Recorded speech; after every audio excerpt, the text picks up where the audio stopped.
Hello views, welcome to TJMS Tamil channel. ரொம்பவே சுவாரஸ்யமாக போயிட்டுருக்க மகாநதி சீரியலோட அப்கமிங் எபிசோடில் எந்த மாதிரியான விஷயங்கள்லாம் வரப்போகுது அப்படின்றத பார்க்கலாம் வாங்க. ஊர்லேருந்து வந்ததுக்கு அப்புறமா காவேரி என்ன பண்ணுறாங்க, விஜய் வந்து மீட் பண்ணுறாங்க. மாதிரியான ஒரு சூழ்நிலை, ஒரு ஆறுதலை தேடி தான் நம்ம மனசு அலையும் அப்படின்னு சொல்லிட்டு சொல்லுவாங்க. ஸோ அதே மாதிரி தாங்க நம்ம காவேரிக்கும் நிறைய பிரச்சனைகளை வந்து தாண்டி தான் வந்து ஃபேஸ் பண்ணி அதுக்கப்புறமா இந்த இடத்துக்கு வந்து நிற்கிறாங்க. ஏன்னா இது வரைக்கும் பசுபதியால் நிறைய பிரச்சனைகளை வந்து ஃபேஸ் பண்ணி வந்திருக்காங்க. இந்த அளவுக்கு காவேரி இது வரைக்கும் உடஞ்சி போனதே கிடையாது. ஏன் அப்படின்னு பார்த்தீங்கன்னா, இதுக்கு முன்னாடிலாம் வந்து அவங்க அம்மாவும் நல்லா தைரியமாக இருந்திருக்காங்க, நல்லா போல்டாக வந்து இருந்திருக்காங்க இந்த விஷயத்தெல்லாம் வந்து. ஆனால் இப்போ இருக்க சூழ்நிலையை வந்து எண்ணி பார்க்கும்போது சாரதா அம்மாவும் ரொம்ப உடஞ்சி போனதுனால காவேரியாலும் வந்து என்ன பண்ணுறாங்க, ரொம்பவே வந்து மனசளவில் உடஞ்சி போனாலும் ஓரளவு நம்ம தைரியமாக இருக்க மாதிரி காட்டிக்க தான் செய்கிறாங்க. இப்படிப்பட்ட சூழ்நிலையில் தன்னைத்தானே என்னதான் வந்து தைரியப்படுத்திக்கிட்டாலும் தமக்குன்னு ஒரு ஆறுதல் கிடைக்கும் போது அந்த இடத்துல வந்து நம்ம என்ன பண்ணுவோம், அவங்களோட தோளில் சாஞ்சிக்கிட்டு அழதானே செய்வோம். அதே மாதிரி தான் வந்து விஜயை பார்த்ததும் காவேரி என்ன பண்ணுறாங்க, தன்னைத்தானே மறந்து அதுக்கப்புறம் வந்து பயங்கரமாக வந்து கண்ணீர் விட ஆரம்பிக்கிறாங்க. நார்மலாகவே நம்ம விஜய் பார்த்தீங்கன்னா எப்போவுமே காவேரிக்கு சப்போர்ட்டிவாக தான் இருப்பார். சப்போர்ட்டிவாக இருக்கிறது காவேரிக்கு மட்டும்னா கூட பரவாயில்ல, அவங்க ஃபேமிலிக்கே ரொம்ப வந்து ஹெல்ப்ஃபுல்லாக தான் இருப்பார். இந்த ஒரு தருணத்தில் காவேரி இப்படி உடஞ்சி போயிருக்காங்க அப்படின்னும் போது நம்ம காவேரிக்கு எப்படி சப்போர்ட்டிவாக இருப்பார் விஜய்? அழாத காவேரி, உனக்காக நான் இருக்கேன் அப்படின்றது தைரியம் சொல்கிறது மட்டும் இல்லாமல் அதுக்கப்புறமா எல்லாத்தையும் நான் கேள்விப்பட்டேன் காவேரி, எல்லா விஷயமும் எனக்கு தெரியும், நம்ம பார்த்துக்கலாம் விடு, நீ இந்த அளவுக்கு உடஞ்சி போய் நான் பார்த்ததே கிடையாது அப்படின்னு சொல்லிட்டு என்ன பண்ணுறாங்க, காவேரிக்கு தைரியம் சொல்கிற மாதிரி வந்து சொல்லிட்டு இருக்காரு.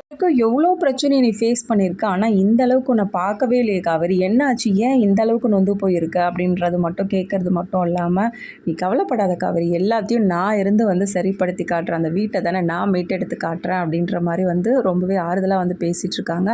இதெல்லாம் கேட்கும்போது காவேரிக்கு ரொம்ப சந்தோஷமாக இருக்குது. ஏன்னா ரொம்பவே உடஞ்சி போயிருக்க ஒரு தருணத்தில் இப்படி வந்து ஒரு சப்போர்ட்டிவ் வந்து கிடைக்கும்போது யாருக்காக இருந்தாலும் பார்த்திங்கன்னா ஒரு நல்ல ஒரு இதுவாக தான் இருக்கும். ரொம்பவே சென்டிமெண்ட்டாக வந்து பேச ஆரம்பிக்கிறாங்க. ஏன்னா அந்த வீடு அவங்களுக்கு எந்த அளவுக்கு முக்கியம் அப்படின்றது எல்லாருக்குமே தெரியும். ஏன்னா அவங்க அப்பா வாழ்ந்த வீடு, அவங்க அப்பா வந்து கட்டின வீடு, இது எல்லாத்தையும் வச்சு பார்க்கும்போது பயங்கர ஒரு சென்டிமெண்ட்டாக வந்து ஃபீல் பண்ணுறாங்க. ஸோ இதை வந்து விஜய்கிட்டையும் சொல்கிறாங்க.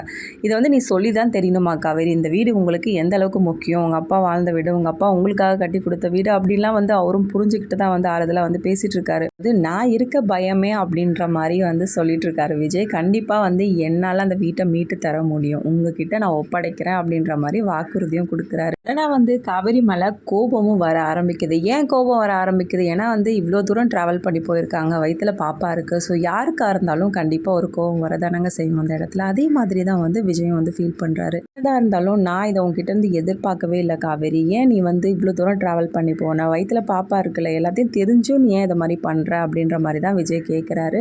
இருந்தாலும் இப்படிப்பட்ட சூழ்நிலை எனக்கு வேறு வழி இல்லைங்க, எதுவும் ஆகாது நம்ம பாப்பாவுக்கு, கடவுள் மேலே ஒரு பாரத்தை போட்டுட்டு தான் நான் கிளம்புனேன் அப்படின்னு என்னதான் ரீசன் சொன்னாலும் விஜயால் அது ஏற்றுக்க முடியாது சில தருணத்தில். ஏன்னா நமக்குன்னு வரும்போது பார்த்தீங்கன்னா குழந்தைக்காக மட்டும்தானே யோசிக்க முடியும். ஸோ அப்படி தான் வந்து விஜயும் வந்து யோசிக்கிறாரு. சரி இருந்தாலும் பரவாயில்ல, பாப்பாவுக்கு எந்த ஒரு ஆபத்தும் வரல, அதுவரை ரொம்ப சந்தோஷம் அப்படின்னு சொல்லிட்டு என்ன பண்ணுறாரு, காவேரி கிட்ட நார்மலாக வந்து பேச ஆரம்பிக்கிறாரு.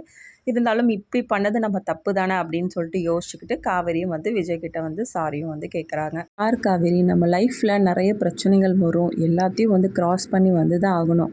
ஆனால் எல்லாத்தையும் விட முக்கியமான ஒரு விஷயம் என்ன தெரியுமா, இப்போ நீ கன்சீவாக இருக்க, பாப்பா வயிற்றில் இருக்குது, இப்போ இந்த குழந்தைக்காக நம்ம யோசிக்கணும் இல்லையா, குழந்தை நல்லா இருக்கணும், ஆரோக்கியமாக பிறக்கணும் அப்படின்னா நம்மளை வந்து நம்ம நிம்மதியாக வச்சுக்கணும் அப்படின்ற மாதிரி வந்து அட்வைஸ் கொடுக்குறாரு காவேரிக்கு.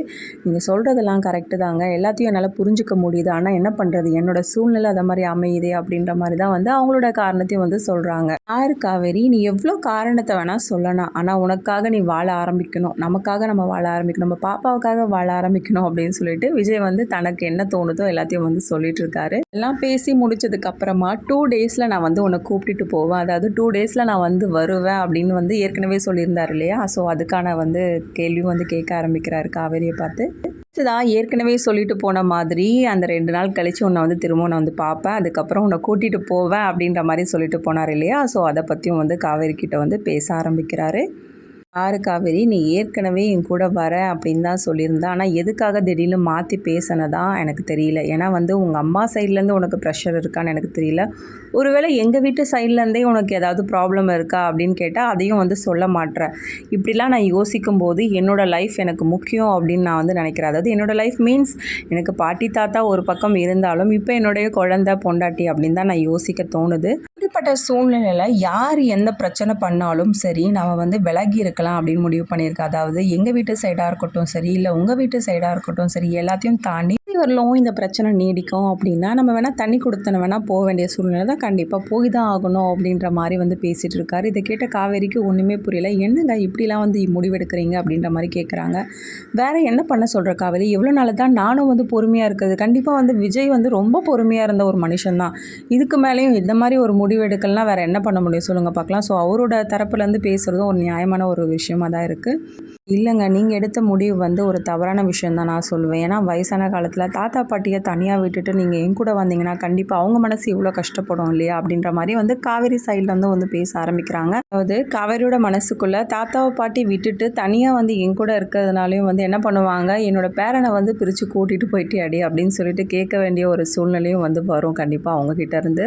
ஸோ அதுலேயும் வந்து நம்ம காவேரி தான் வந்து பாதிக்கப்படுவாங்க. ஸோ அந்த வகையிலும் வந்து யோசிக்கிறாங்க காவேரி. இப்படி வந்து நான் முடிவெடுக்கக்கூடாது அப்படின்னு நினச்சேன்னா கூடிய சீக்கிரமே வந்து நீ என் கூட கிளம்பி வந்து தான் ஆகணும் அப்படின்ற மாதிரி வந்து விஜயும் வந்து ப்ரெஷர் பண்ணுறாங்க காவேரியை. காவேரி சைட்லேருந்து முடிவு என்னவா இருக்கும் இது தான் யோசிப்பாங்க. ஏன்னா பசுபதியோட பிரச்சனையே வந்து பயங்கரமாக போயிட்டுருக்கு. கடைசியில் இந்த வீட்டுக்கிட்ட வந்து வீடு என்னோடது அப்படின்ற மாதிரி பிரச்சனை பண்ணிகிட்ருக்காங்க.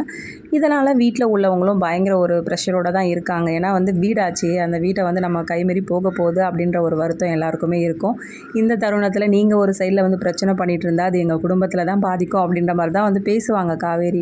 ஒவ்வொரு சமயத்துலேயும் இதே வந்து நம்ம யோசிச்சுட்டு இருக்க முடியாது இல்லையா. ஸோ நம்ம வாழ்க்கையை எப்போ வாழ ஆரம்பிக்கிறது, எல்லா சைடும் வந்து பிரச்சனை இருக்கத்தான் செய்யும். ஸோ எல்லாத்துக்கும் ஒரு நல்ல முடிவாக எடு காவேரி அப்படின்னு சொல்லிட்டு விஜய் வந்து பேசிட்டு அங்கேருந்து வந்து கிளம்பிடுறாரு. அப்புறம் காவேரி என்ன பண்ணுவாங்க, இருக்கிற பிரச்சனை பத்தாது அப்படின்னு சொல்லிட்டு இன்னும் இந்த பிரச்சனையை வந்து தலையில் தூக்கி போட்டுக்கிட்டு ரொம்பவே வந்து குழப்பிக்கிட்டே தான் இருக்காங்க. சொல்கிறது சரினும் காவேரியோட மனசுக்குள்ளே தோணுது. ஏன்னா வந்து அவரும் எவ்வளோ நாளைக்கு வந்து பொறுமையாக இருந்துட்டு இருக்காரு, எல்லாத்தையும் வந்து நமக்காக தானே வந்து சாக்ரிஃபைஸ் பண்ணிட்டு இருக்காரு அப்படின்னு சொல்லிட்டு யோசிக்கிறாங்க. இன்னொரு பக்கம் விஜயும் பார்த்தீங்கன்னா எல்லா விஷயத்தையும் வந்து தன்னோட தாத்தா கிட்ட வந்து ஷேர் பண்ணுவார். ஏன்னா தாத்தா தான் அவருக்கு ரொம்ப வந்து ஒரு பெஸ்ட் ஃப்ரெண்டு மாதிரி. தாத்தா கிட்டேயும் எல்லா விஷயத்தையும் வந்து சொல்கிறாங்க. தாத்தா வந்து ஒரு கரெக்டான சொல்யூஷன் சொல்லுவாங்க அப்படின்ற ஒரு நோக்கத்தோடு தான் வந்து விஜயும் சொல்கிறாங்க.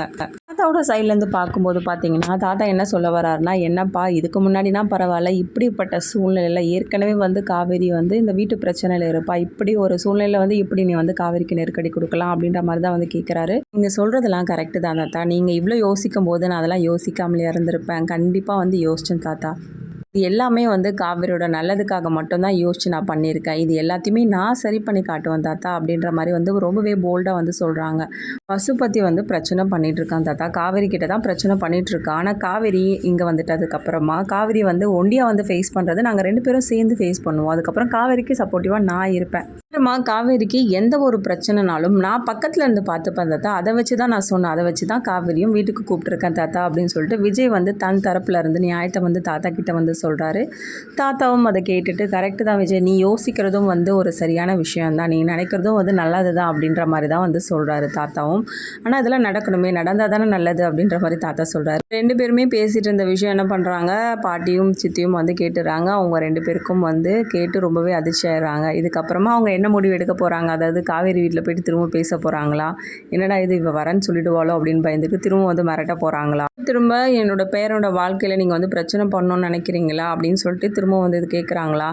இதுக்கப்புறமா வந்து விஜய்க்கு இவங்க 2 பேரும் வந்து பேசிட்டு போன விஷயம் வந்து தெரிய வருதா, இதனால் விஜய் எந்த அளவுக்கு கோவப்படுறாரு, இதுக்கப்புறமா தான் ப்ரெக்னன்சி ட்ராக் போகுது, அதாவது காவேரியோட கர்ப்பம் பற்றின உண்மை வந்து வீட்டில் உள்ளவங்களுக்கு வந்து சொல்கிறாரா, இது எல்லாமே தெரிஞ்சுக்கலாங்க. அதுக்கு மறக்காம நம்ம சேனலை வந்து சப்ஸ்கிரைப் பண்ணிக்கோங்க. கூடவே இருக்க அந்த பெல் ஐக்கனும் கிளிக் பண்ணிவிடுங்க. அப்போ தான் நான் போகிற அடுத்தடுத்த வீடியோஸ் உங்களுக்கு நோட்டிஃபிகேஷனில் வரும். ஓகே வியூஸ், தேங்க்ஸ் ஃபார் வாட்சிங் திஸ் வீடியோ.